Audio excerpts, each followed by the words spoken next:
Welcome to Friday Wrap-Up. This is your boy Eclectic Enigma, and we got a couple things to talk about today. I want to draw a couple parallels between a couple situations that happened recently. One of the situations is a man named Joseph Parker in Massachusetts beat up 7 cops, knocked one of them out cold. This episode is sponsored by technology, by the way. I'm going to show you the mugshot of Mr. Parker. That's his mugshot. You can see that there. Nice little mugshot where he's saluting.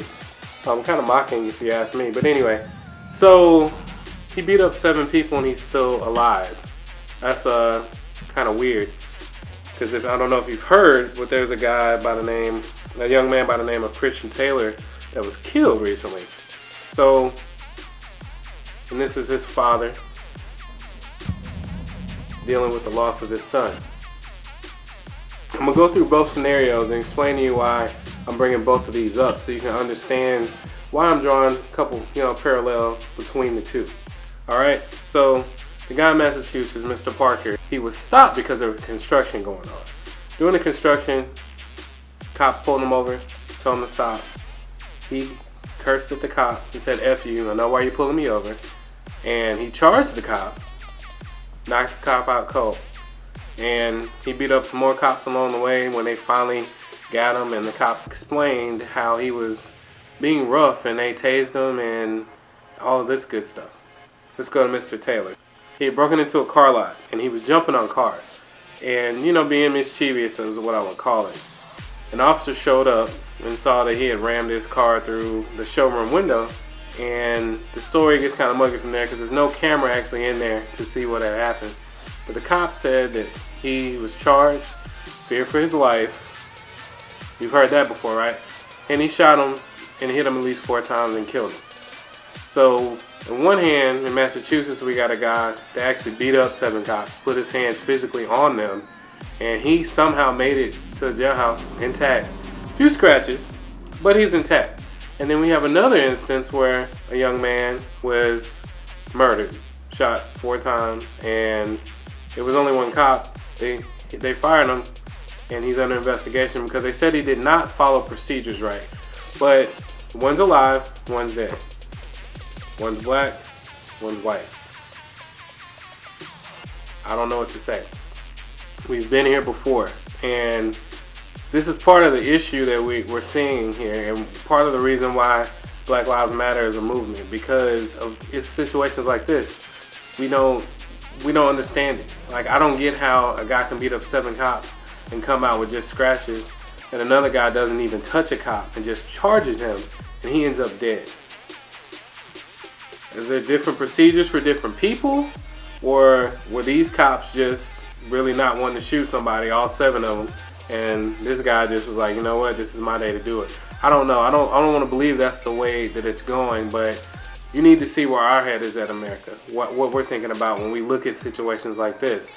We're going to move to another situation in Ferguson. There's some people called the Oath Keepers, and they showed up with guns and just kind of took over the place. They were armed, fully loaded, walking around all hunky-dory. Here's a picture of one of them, or a couple of them, I mean, in Ferguson. I don't know if you heard about the instances in Ferguson recently on the anniversary of Mike Brown's death, and a little after there were protests and people got arrested. So people with guns show up, don't get arrested, they're there to keep the peace. Okay, fine. They weren't bothered though, at all. And then we have another instance where the Huey P. Newton Gun Club had demonstrators come, and they were met with blockades, and the cops were focusing on them and had people on horses, and here's a picture of them. But they weren't treated how the people in Ferguson were, the Oath Keepers.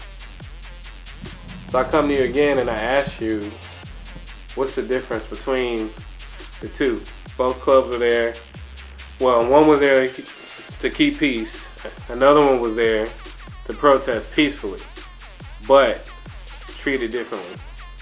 And I don't understand why that keeps happening. I mean, be fair to everybody. That's what I have to say about that. What I want to say about that is, Where's the equality at? Why can't both be met the same way and treated the same way?